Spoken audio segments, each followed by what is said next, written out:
Noong Hunyo 21, 1982, 5 kabataang aktivista ang pinatay sa ilalim ng rehimeng Marcos. Sila ay sina Danilo Aguirre, Edwin de Guzman Borlongan, Teresita Evangelista Llorente, Renato Torla Manimbo, at Constantino Reyes Medina. Ang kanilang mga pangalan ay nakaukit sa Wall of Remembrance ng Bantayog ng Mga Bayani noong 2012.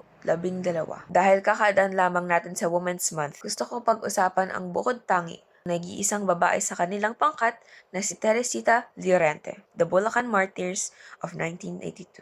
Si Teresita, Tessie, Evangelista Llorente, kasama ang iba pang kabataang aktivista na tinaguri ang martir ng Bulacan, ay nagsilbing simbolo ng katapangan at sakripisyo labang sa diktadurang Marcos.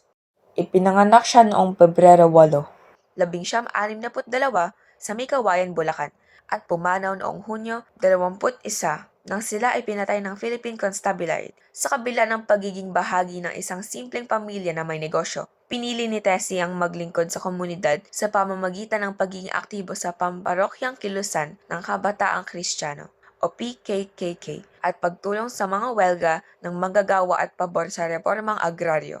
Noong dekada 1980, siya at ang kanyang mga kasamahan ay naging bahagi ng kilusang naghamon sa rehimen ni Marcos, umaasang makakamtan ang pagbabago sa demokrasya.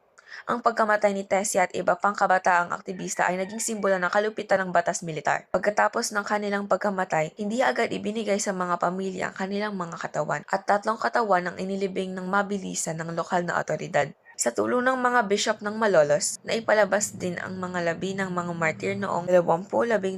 Ang kanilang kabayanihan ay nagbigay inspirasyon sa maraming kabataan at lumahok sa People Power Revolution noong 1986 na nagpatalsik kay Marcos at nagbalik ng demokrasya sa bansa.